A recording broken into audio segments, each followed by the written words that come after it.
I am Frankie Rodriguez. I am Marcy. I was trying to think of a name that was germane to the show, but I couldn't think of anything. I don't know why Rodriguez came up, but we are the Watchers in the Basement. Thank you, ladies and gents, for joining us today. Today we're covering Landman season finale, episode 10 of season one. It's been a topsy turvy season so far. It's a lot of slow moments as well. I know we start off covering every third episode. We're covering every 3 weeks, of 3 episodes at a time. And today we're doing the finale. Marcy, what were your thoughts of the finale, and how do you think it moved, in your opinion? I think overall episode was fine. I keep going back to this. I wish they would have used John Hamm and Demi more in this season. Obviously, if there is a season 2, we don't know when that's happening, but John Hamm won't be a part of it because Monty is, and we can talk about that later. Overall, I thought it was good. Some scenes I definitely think could have been cut or could have been shorter. But overall, I think it was a good finale. Just a lot of cliffhangers. So hopefully there will be a season 2, and hopefully it won't be 2 years like it has been for 1923. So yeah. Yeah, I thought it was kind of drawn out. Like I think with shows like this, when the subject matter is about oil, and it's not a western or like elements of a story what makes a story go by fast. Like like with 1923, there are elements of like speed with like the fighting scenes and horseback and the shooting and all of that. With this show, I had an understanding or expectation that there are going to be slow moments.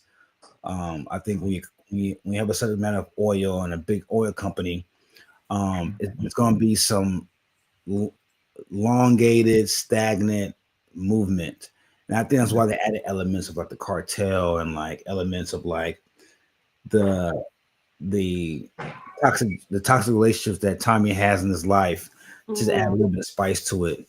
I found myself like you said, I found myself watching scenes and saying to myself,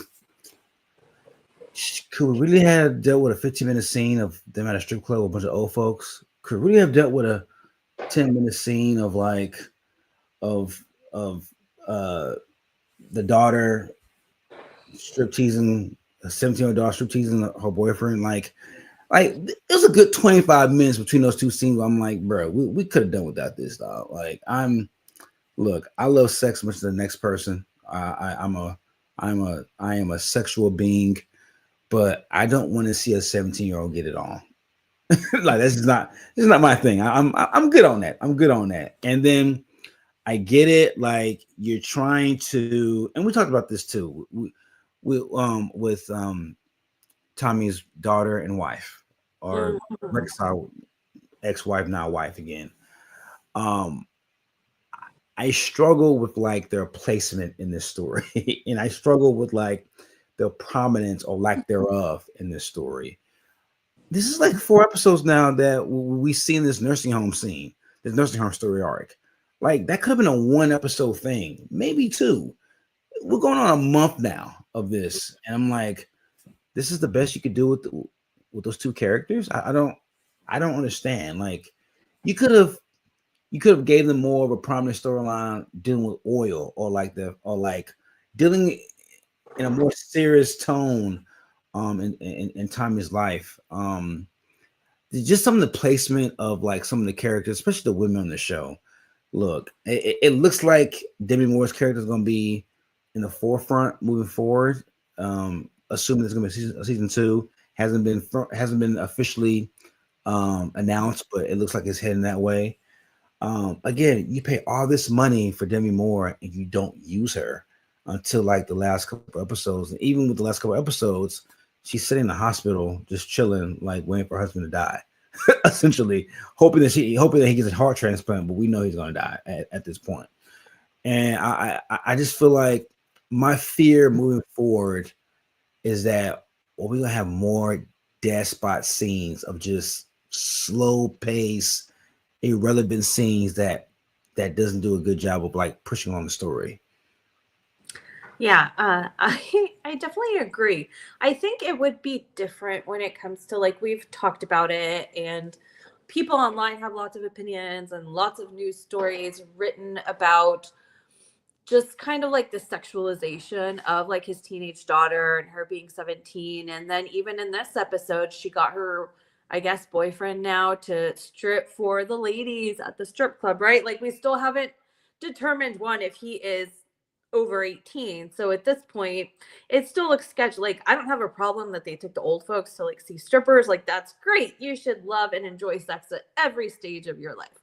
But it felt a little wrong to have like the old ladies be like so excited to have like a teenager stripping for them. Like that was weird. Like if you would have had like, you know, a fully grown, like over 18, like man being the stripper, like that's fun and like cool. Like whatever, Taylor, you want to include that in the show, like that's great. But it just felt like just really creepy, and just to have it be like somebody that we are assuming is underage because he's still in high school. We don't know if he's a senior or a junior. We don't know if he's over 18. So like that felt just kind of creepy. And I think it also would be different, right, if this was like a show about teenagers, right, and a coming of age. So you would expect that, and having it be between teenagers is a lot less creepy than you've got this daughter that's being over sexualized. And in the first couple episodes, her dad's roommates couldn't even look at her because they thought like, you know,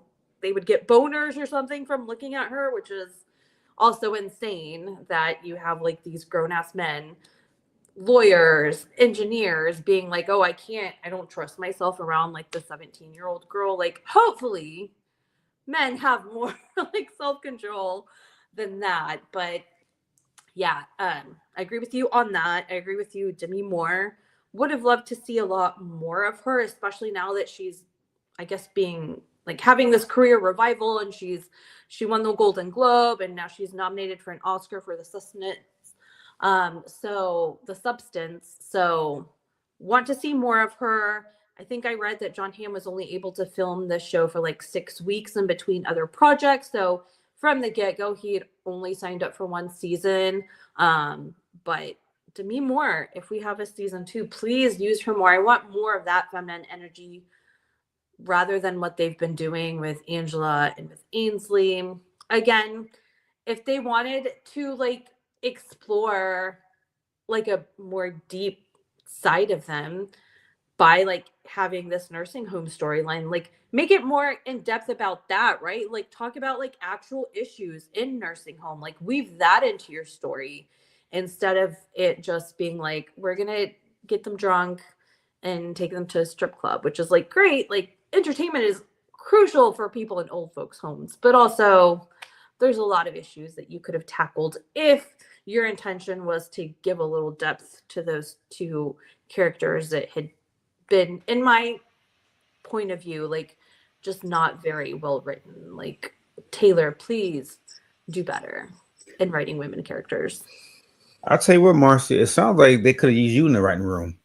That's what it sounded like. Like I definitely agree. Like covering more serious issues of the nursing home and just old people being forgotten in that world of being mistreated and in these nursing homes. I guess to stay on par about characters and actors and actresses who have just been underused. John Hamm, you mentioned this before too. Like for billing purposes, when you see like a cast, you're on IMDb or like you're watching a trailer and you see Demi Moore, John Hamm, Billy Bob Thornton. These are big names, man. These are big names in Hollywood. And why would you pay all that money to bring on John Hamm and literally just have him on the phone? Like, like for what 6 episodes? Like he didn't do anything. Like Tommy and I think Tommy and his character and Billy Bob Thornton's character were in the same room maybe twice, Yeah. 3 times maybe, and then 2 or 3 times John Hamm's character was already in a coma at this point, and it's like you could have just hired a C+ actor to play that role if you're gonna go with that route of like setting up Demi Moore's character for season 2. I didn't understand like open up the pocketbook for an actor of John Hamm's ilk, only to like use him as little as you did. I thought that was kind of weird. Especially since he's so good at drama. I think, like I said in the last pod, I just did like a full rewatch of Mad Men, and I'd forgotten how good he is at drama, and how like even with a character like John Draper, who he played in Mad Men, like the character's not a great person, right? He's got a lot of flaws, but John Hamm as an actor is so engaging that you can't help but want to keep watching to see what Don does next, and you're invested in like what happens to him, and does he get better? Same with like Monty, right? Like even though he wasn't in a lot of scenes, by this episode, like I was like concerned, like what is going to happen to this man? Like at first we thought he was dead, and then this episode begins and we find out he's not dead, but he's had surgery for a ruptured aortic, abdominal aortic, thing that killed Bill Paxton. The aortic aneurysm. Thank you. So I'm like, okay, like maybe he'll live. I know that like it's very slim chance if you have a ruptured aortic aneurysm, but they were giving us hope. And then, this episode is titled like Crumbs of Hope. So I didn't really have a lot of expectations though, because of the title, but I was very invested in what was going to happen to him, right? We saw him in the last episode, like in this hospital bed, and Jerry Jones is talking to him, and like you feel that he's like, okay, like I definitely have to like do better and be better, and no, and then he died. So yeah, I would have, even if they only had 6 weeks to work with him, like you could have, I think, made a better use of him than just having him be on the phone. Yeah. Yeah, I agree. I hope Taylor does a better job of like, if you're gonna utilize big time actors, man, give them roles that they can really like lean into, and like don't make them so limited. I guess. Um, I guess to jump into the story of the finale. So what we learned the last few weeks is that Monty was trying to table a deal, of like buying some, I guess, a parcel of land, um, from a buddy of his, or a guy that he's worked with in the past, and this parcel of land, um, is worth, the deal is to sell the deal is around $200, but $200 million, but they can make up up close to 800 million in 6 months.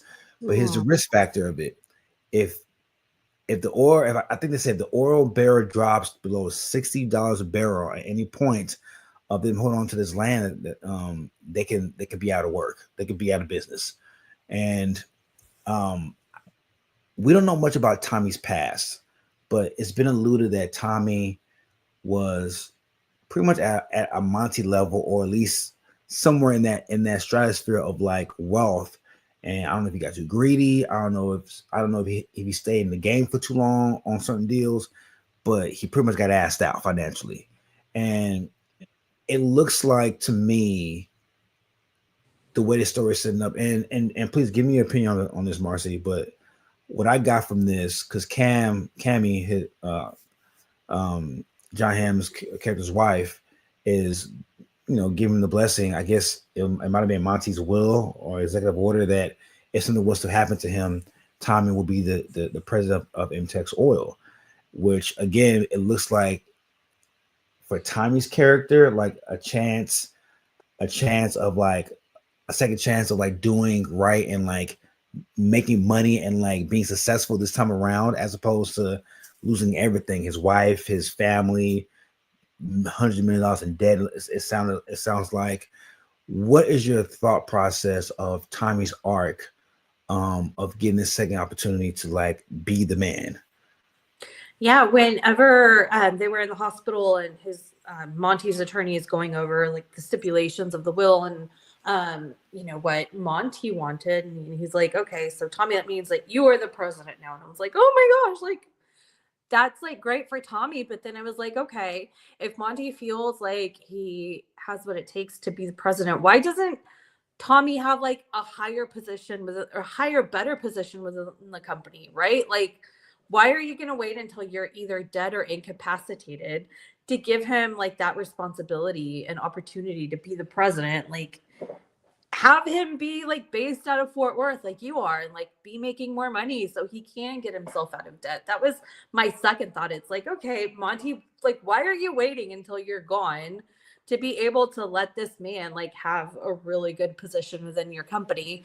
I If there's a season 2, I think that's probably like where it could go, but at this point I think they're trying to like um just kind of do what Cammy said and just be like, try to renegotiate that deal to make sure that they don't lose out. And, you know, she can be provided for and her daughters and like their family never has to work. So, season 2, Tommy being the president, I think that could get really interesting. But, you know, they talked about having a very limited time to renegotiate this deal because if Monty died and then it all has to go into probate, like that would put everything on pause for, you know, extended periods of time up to 2 years, I think you said. So season 2, Tommy as president, very interesting. But Cammy, we want more of Tommy and Cammy, I think would be like a really good combination, something I'd been wanting to see because it does seem like they have a very good rapport of working together and they have a history. So I think that would just be super interesting to explore.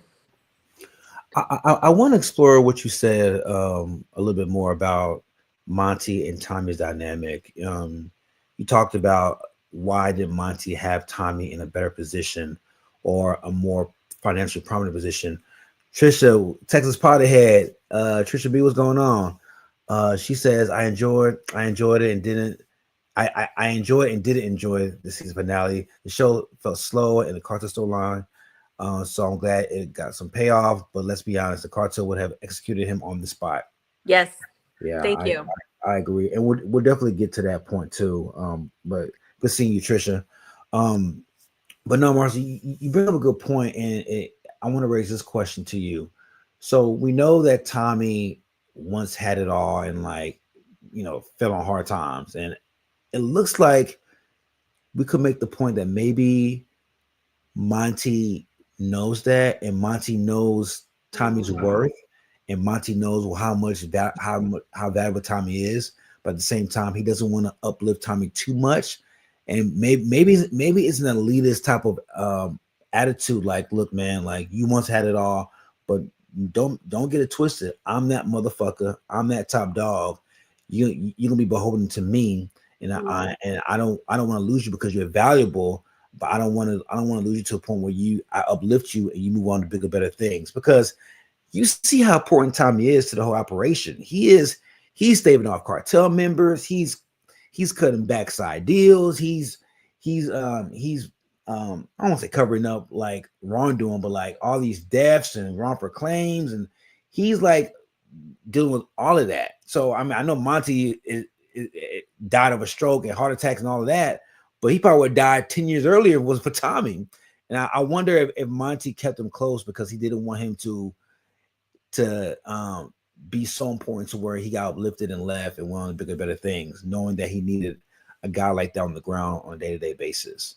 Oh yeah, and I think we see it all the time, places where we've worked, right? Yeah. We know people that it's like, you're very valuable to the company in the position that you're in. We don't want to move you up because then we have to backfill your position and we can't find anybody to do that. So yes, can you do more? Of course, but we don't want to lose you where you are. Like that happens all the time.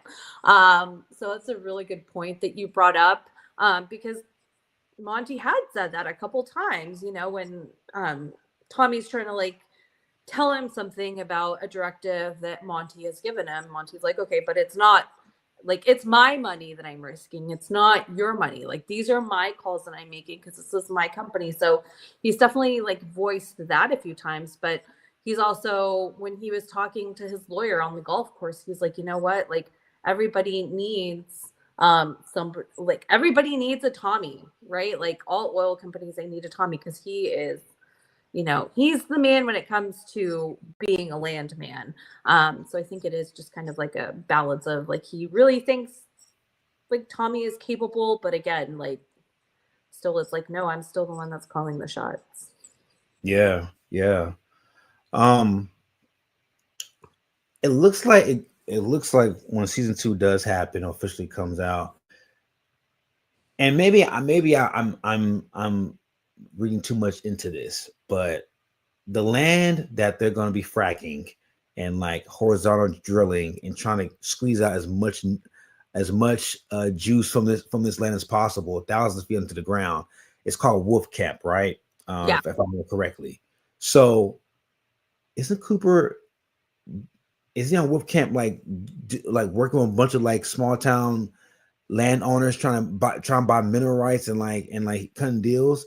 Is it just me, or does it look like that we could get like the butting of heads between father and son in season 2? That's where I thought that was going. I don't know if like the deal that Monty made was Wolfcamp, but I definitely know like that's what Cooper's working on. And when I was Yeah, rewatching the finale this afternoon, that's something I thought of. I was like, wait, like I'm interested to see like Cooper's making all of these deals now. Like, how is that going to like coincide with butt heads with like the deal that Monty's trying to make for MTEX? Um, and also like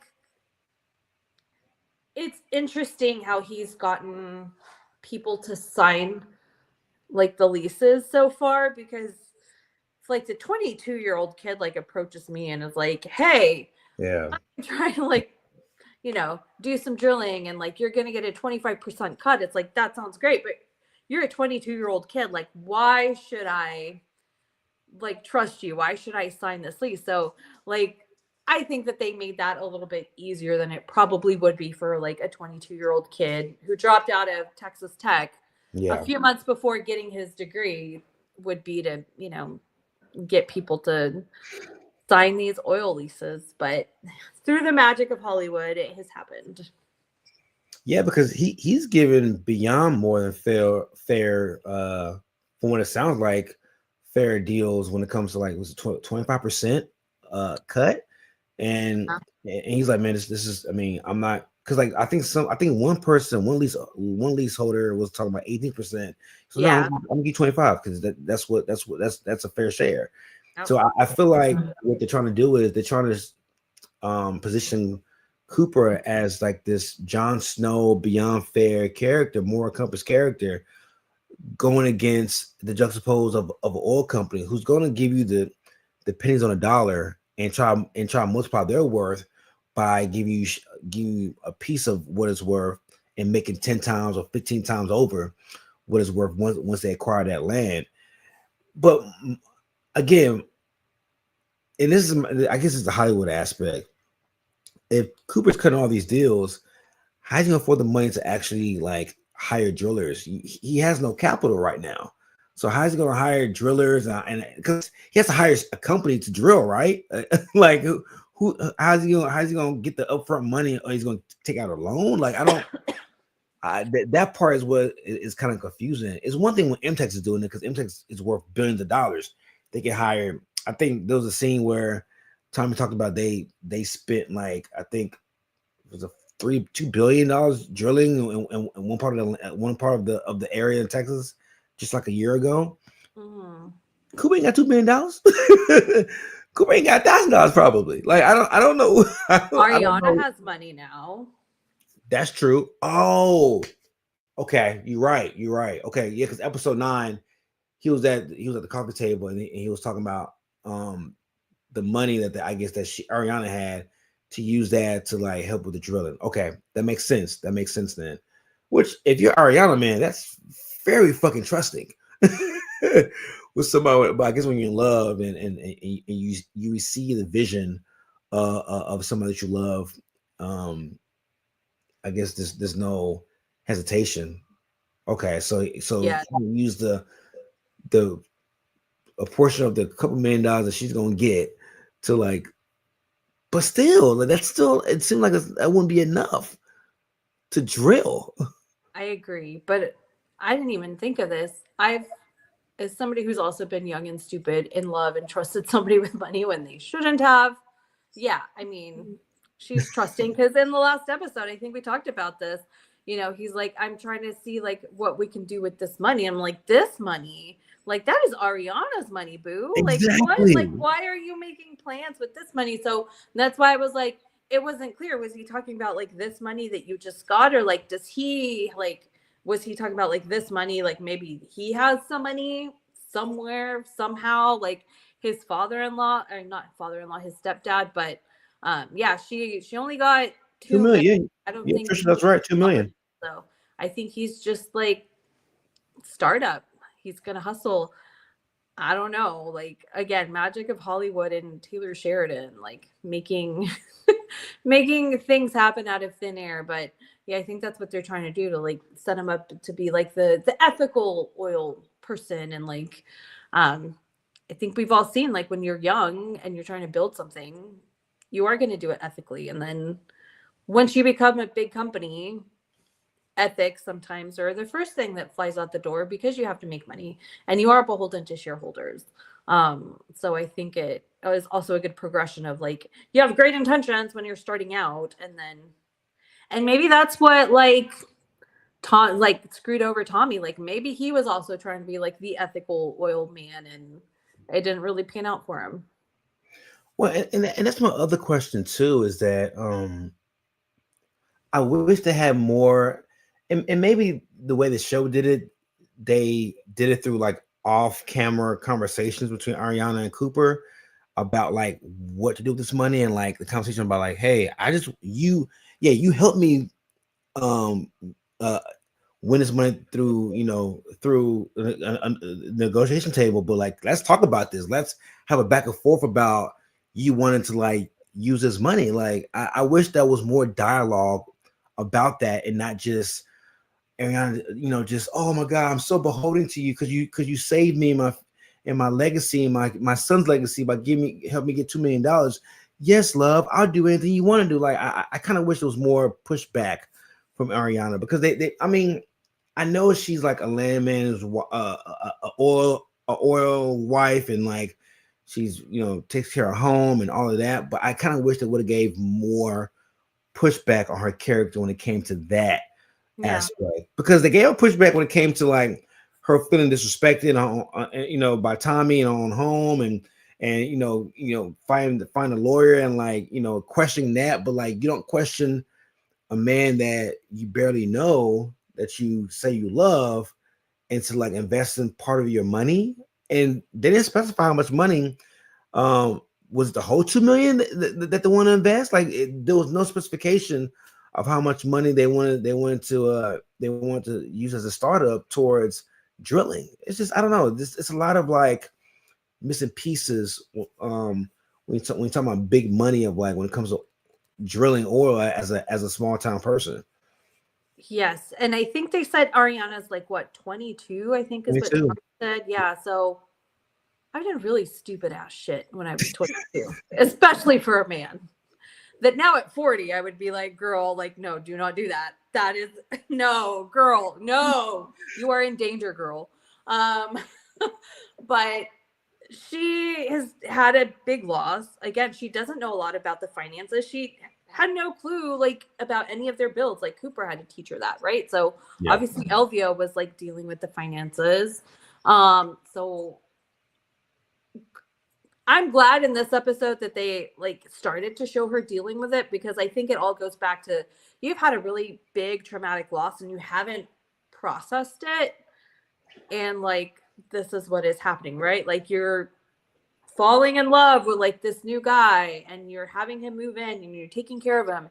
And now you've got this windfall and you're going to get $2 million, which who knows if you get, taxes, you have to like pay some taxes on that.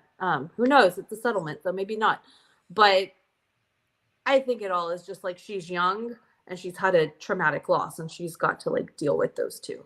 Like one, like you're young, you just need the life experience. That's hard, but also like processing that huge loss is hard too. But I think we see her starting to do that finally in this episode. Yeah. Now, speaking of traumatic losses, we go through the the memory lane of like Ariana's past life, her wedding. She's going through different photographs of like her wedding day and like her life with Evio, and like it's a rush of emotions. Now I don't know how much time has passed, but maybe a month. Yeah. It's not. It hasn't been that long. It's been about a month. Yeah, about a month, right? 4 to 6 weeks tops. Yeah. And she got this John Smith character in her house, and like she's cleaning house.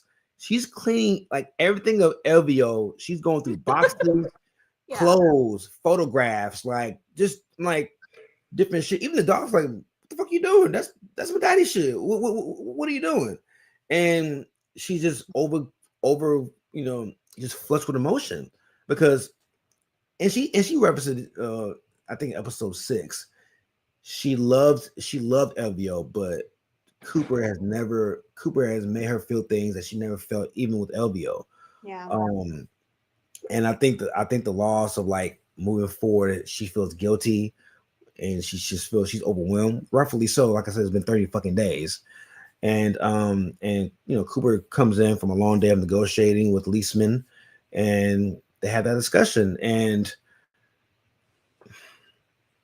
what were your thoughts behind that? The whole Cooper Ariana discussion about where they're at right now in this point. I think it was sweet of Cooper again to try to like help her work through that, right? And like want to learn about like, like going through the photographs and be like, where was your wedding? You all were a beautiful couple, right? And like that seems like it's heartfelt from him, right? It doesn't seem like he's just saying shit to like get her to trust him. I think what she said was interesting. And again, it shows how she is still young and needs more life experience. She said something to the effect of, like, Elvio is still in my heart, and to let you in, like, I need to let him out. And it's like, no, like, you don't just push Elvio out of your heart. Your heart makes more room, it expands to let Cooper in, while obviously, still having feelings for Elvio, but understanding that Elvio is now gone. Like, he can be a part of your past and he can still be a part of your heart, but that doesn't mean you have to like push him out and get rid of his shit to like be able to let Cooper in. That's not how it works. And I think, again, that's things that you learn with more life experience and like going through things. But yeah, when she said that, I was like, no, like, you don't just throw his stuff out. Like, that's not how it works. You don't just out of sight, out of mind. Like, I've been divorced for like 5 years and I still find like random shit that I'm like, I want to burn this, right? But it's like still in my house, like somewhere, because I didn't know it was there. So, and like that's a very different situation, right? He didn't like blow up, but still like I'm just like, girl, you just need more life experience. Yeah, I mean, this is, I'm just, this is just weird. I don't know. I just don't. I think I'm stomaching this because I love Cooper so much. I love his character. I love his makeup. I love his moral compass. But goddamn, this is weird, bro. Like this this is so fucking fast, and Yeah. And I like how the show is trying to normalize this kind of love, and how they're trying to like say, but hey, I know it's fucked up, but they love each other. It's a pure form of love. Yeah, but like, bro, like the man's body is barely in the ground. It's just, and like, I think, go ahead. It's Hallmark. Yeah, it's definitely like very Hallmark movie Icky. type. And yes, thank you. That's the word. Yeah, it feels kind of icky. Like, yeah, not necessarily again because like Cooper's trying to like push his way in, right? Like, and even like when Ariana was like saying like, this is too typical, he's like, okay, like, do you want me to leave? Right? He's like not pushing his way into it. She seems like more into like making something work, but again, like, we're not going to fault her. Again, she needs to process like that huge loss, but it's weird. It's very Hallmark movie-ish, which we talked about last week. It's like, oh, we're in love and like this is a beautiful thing and like talking about our future, and it's like, you've known each other for like what, 3 weeks? Like, that's how long you've known you met at your husband's wake.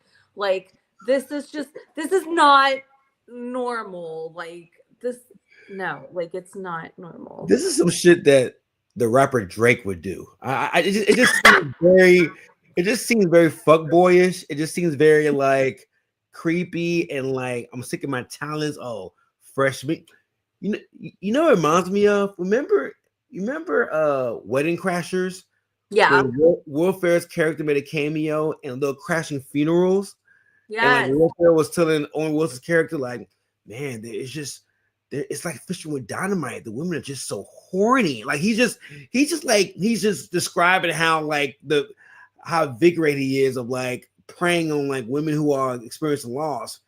That's what it feels like, even though Cooper is not like that, but the situation just feels like mad icky and mad Wedding Crasher like of that funeral scene. That's what it feels like. I've never been horny at a funeral.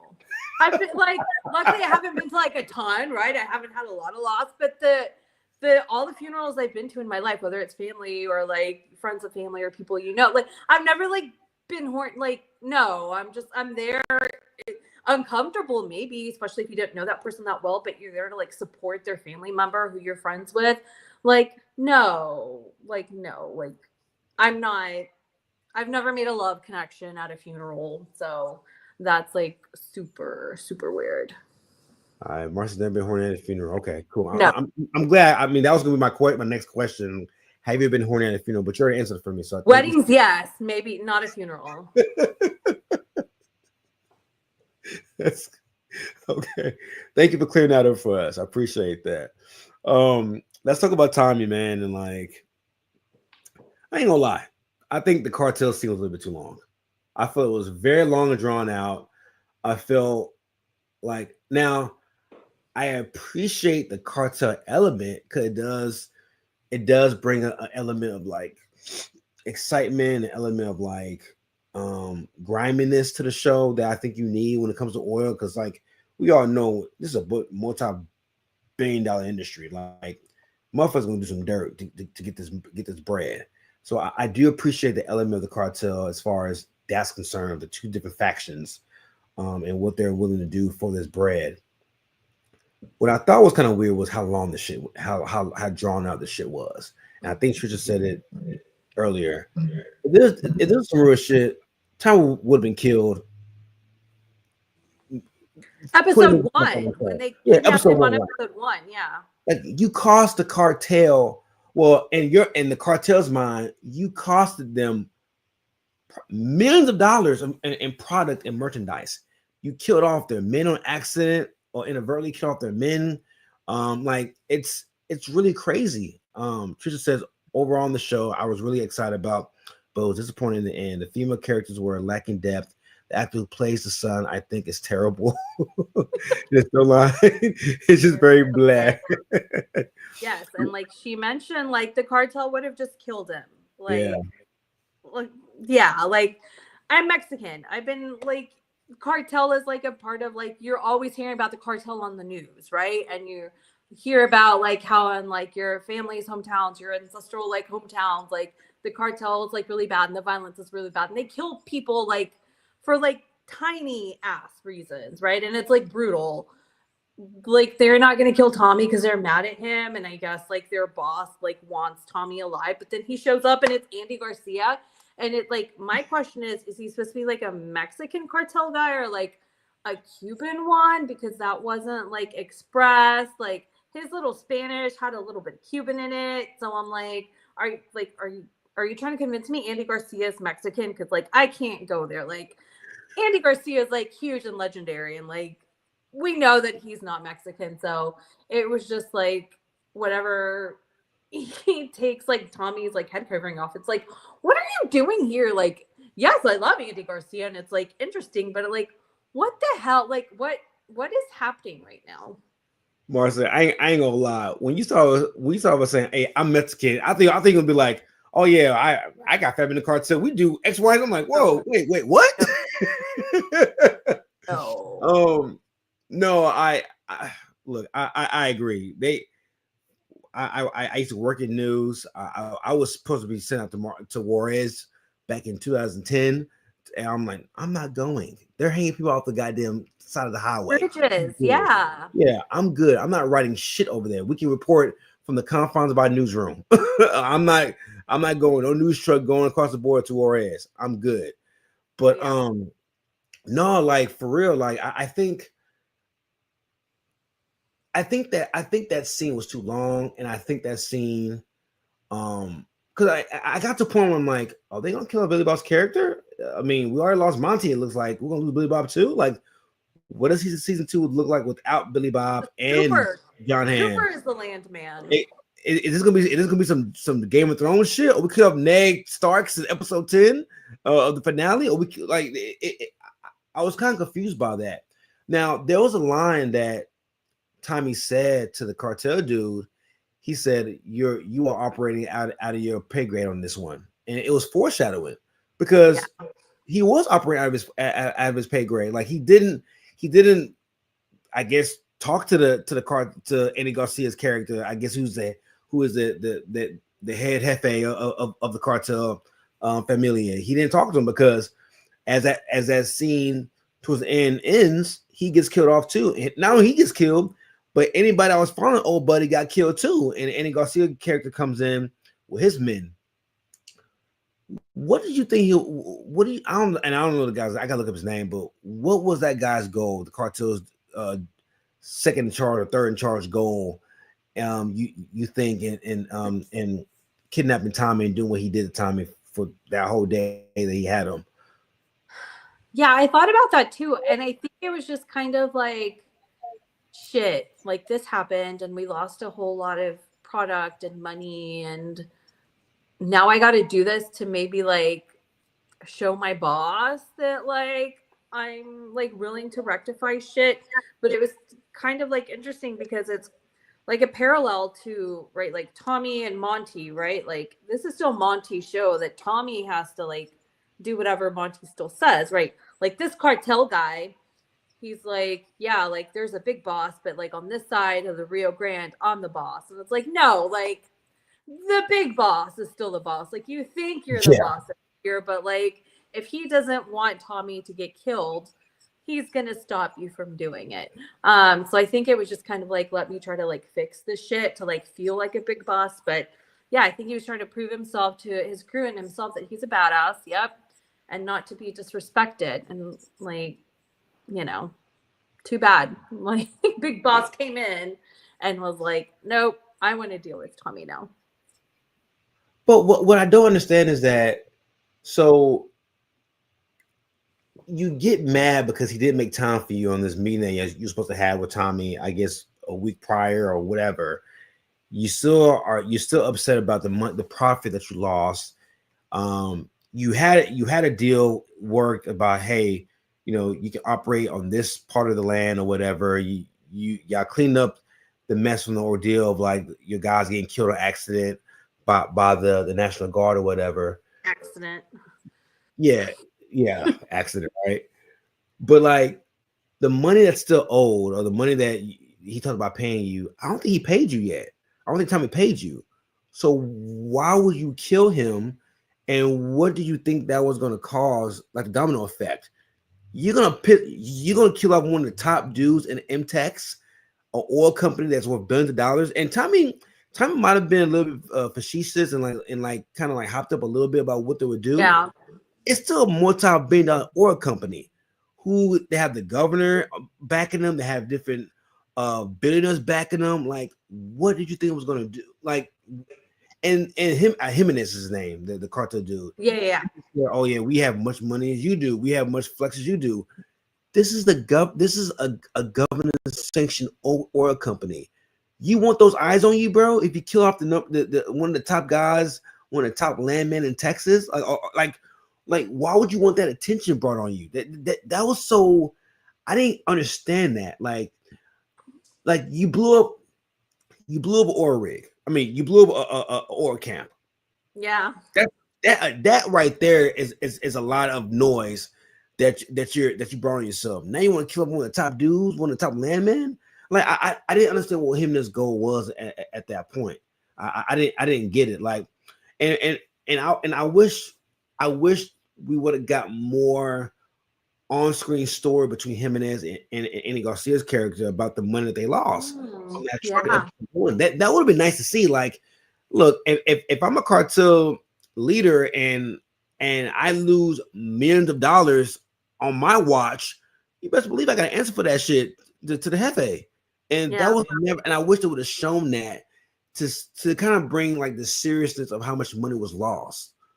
I think he thinks it's a bigger deal than the boss did, and I think one of the things he said to Tommy when they were, I guess, in the back of like that store, that warehouse, it's like, yeah, like you had your chance to like do right by me. And what I'm doing now is to send a message to the guy that they get to fill your spot that like, we're not to be fucked with. But then like, here comes Andy Garcia and he's like, Tommy, like, it's pretty much the cost of doing business, right? Like you say you've got like all these cops and like governors and senators, like, baby, we got them too. Like, what do you think? Like, people turn a blind eye to the cartel, right? And a blind eye to the drug problem. And he's basically right. Like, yeah, those same senators that you say that you own, who also do you think we own? And governments and law enforcement. Like, come on, we are also a top player. So I think part of it was like, the cartel boss knows that it's like, that's just the cost of doing business as a cartel, and we're gonna like recoup that money. Like, there's an endless like demand for drugs, especially here in the US. Like, they're just gonna make more and like sell it and make their money back. So I think Jimenez was like more concerned than like the cartel guy was. Like, he's like, whatever. Yeah. No, absolutely. I just wish we get more. I think to help bring more versatility to the story, I'd like to see more fan conversations with like people who are not exactly oil men, like the people that like the cartel. I like to see like a scene in Mexico or a scene in Juarez or wherever the main operations are, and get conversations from that standpoint. Get conversations from like the military standpoint. Like, there are a lot of like moving parts of Landman that I feel like, instead of spending 20 minutes on a nursing home story or 15 minutes of watching, Ansley get fucked by her boyfriend, I would like to see more of those stories be told on camera. I think it will bring more versatility to the story as a whole. Because the cartel story could be so interesting, man, if you just get more screen time to them acting on screen amongst each other. Yeah. So it would have hit differently. That would have been a much more interesting show. Maybe like Taylor didn't have like the yellow sepia filter that you need when you're shooting in Mexico to make everything look yellow. But I think that more like Cammy and Monty, more like you said, of like the military aspect, that would have been a really great show, I think, to incorporate a lot of that rather than, like you said, a lot of like wasted time with like Ainsley and Angela. It's like, that was a lot of filler. This show could have been a lot more interesting, but it had to be kind of like a Hallmark movie for, cowboys and oil men. Yeah, not for sure. So do you think in season 2 we'll see more of like, I think Galino's his name and Garcia's name in the show? Do we see Probably more coexisting? More. Oh, you don't think so? I haven't read anything about like his cameo, but I'm wondering if it was probably again like a one and done thing, kind of like with John Hamm. He's like, I'm just here for like one season. I don't know. I think it would be like interesting to learn more about him and like how he is the leader of the cartel. Is he a Mexican leader or like is he Cuban? I need to figure that out. So I don't know. Again, it feels like he might just be too big of a name to like be featured a lot. So no, I think if there is a season 2, we still need it to be confirmed. I think it's probably going to focus a lot more on like Cooper building up like his company and like becoming a Landman, and then like the deal that excuse me, like Tommy and Rebecca and Nathan are trying to like renegotiate, and maybe a little bit of Cammy navigating her new life as an oil company widow. Like maybe she takes more of an interest in, or like they said, like she has a foundation that she'll be working on. So, yeah. Yeah, no, for sure, for sure. Let's touch a little bit on Rebecca Falcone. Falcone or Falcone? I think, yeah, Falcone, I think is how she said Falcone. it.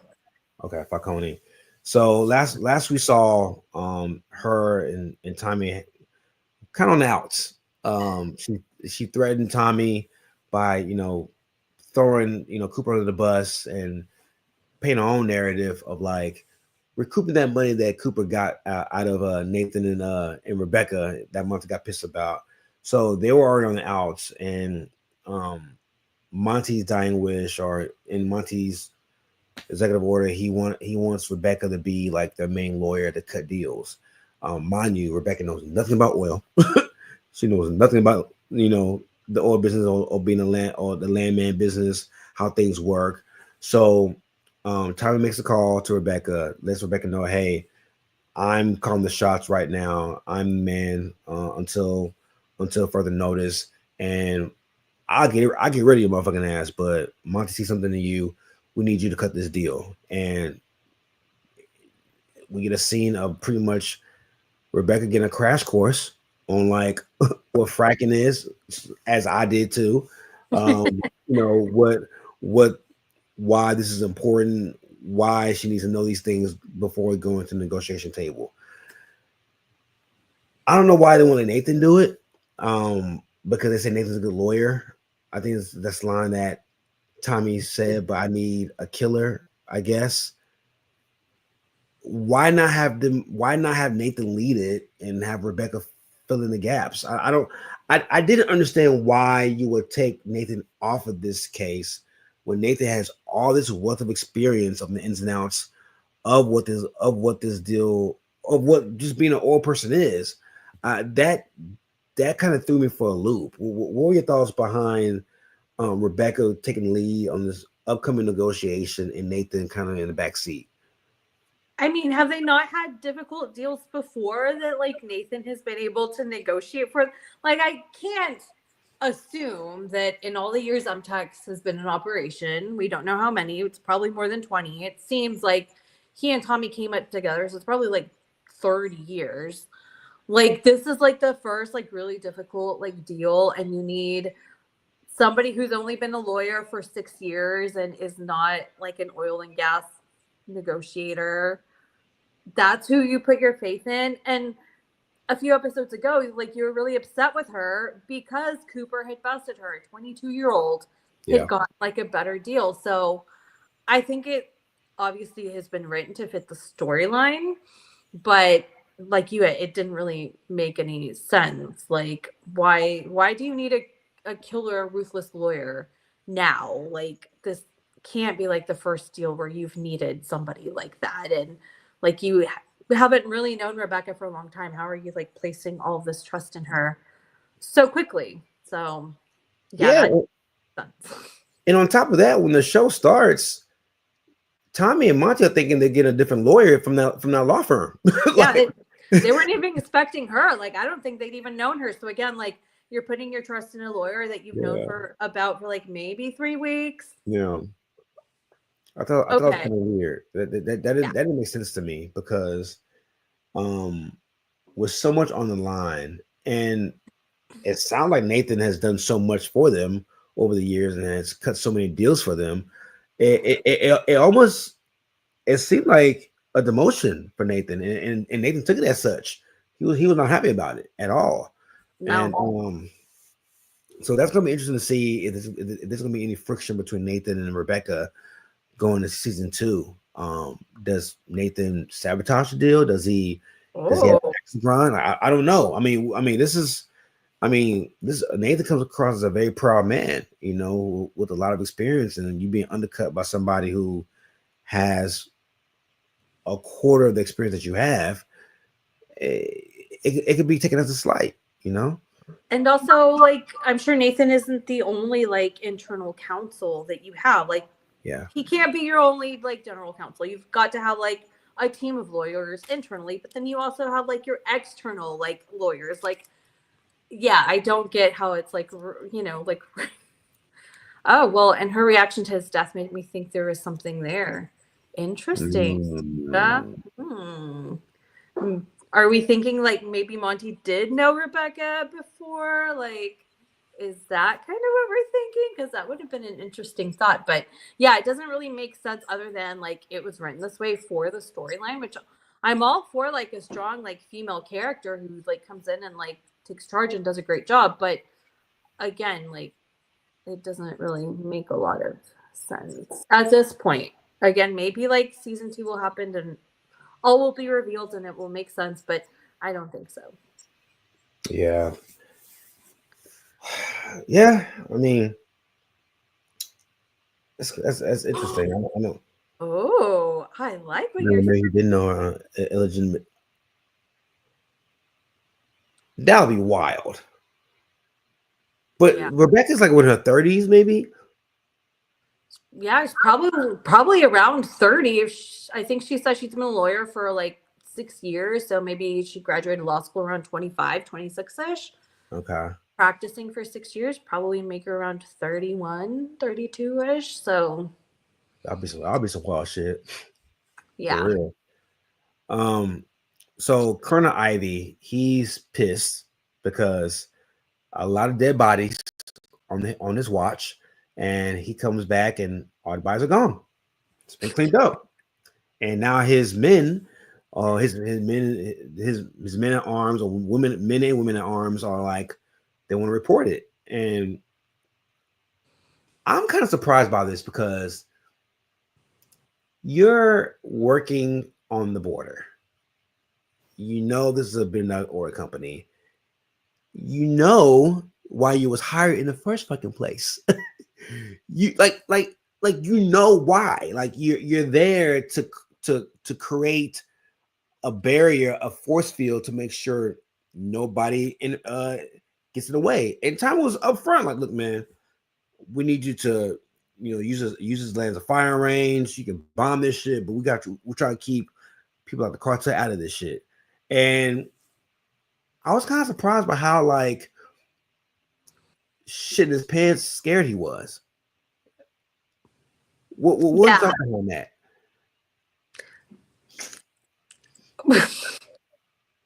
I was surprised that they made the military be afraid of doing shady shit. Right? Because if there's something that in an area in which they excel, it is hiding things. Because sometimes you need to for national security or whatever, like, right? Like, you have to like keep things quiet sometimes. Sometimes shit hits the fan and you can't tell anyone, you can't report it. So I'm just kind of, and like he did mention, it's like these aren't like military people. These are not career military. These are like National Guards people who like are here on the weekend, right? Like they have actual like jobs that they go back to. So like I get that aspect of it, but it's like, come on now. Like, are we really gonna think that the government's not just gonna be like, whoa, nothing to see here. Like, whoops, it's clean. Like, I don't know what you're talking about. Like, come on, Taylor. And it's like y'all were brought there on the favor of the governor. like it was a handshake deal done at like brunch or some shit. Like you know what you're there for. And I just the whole like, oh no, like why is this happening on our watch? That's and maybe because it's the National Guard and not like the actual like army or like fighting military. I guess whatever, but I thought that was kind of like ridiculous from that standpoint of the story. But what do I know? But well, Marcy, is there anything else you want to cover? No, I think we did it all. Just at the end, we just see that we are to assume now that Monty has died for real because he's in the hospital bed and we see it flatline. So R.I.P. Monty. But the good thing is that his daughters were there at the end, right? So I know in the last episode, he'd asked about his daughters and we didn't know if they were there just because they didn't want to be, they didn't care. seems like they were there and they were shaken up. So at least, what Jerry Jones said kind of got to Monty, and he was able to know that his daughters were there. But I mean, it was just kind of sad when they're like, he had the ruptured aortic aneurysm and like a dietitian found him. And it's like, why was he not in the ICU? Like, this is his third like open heart surgery.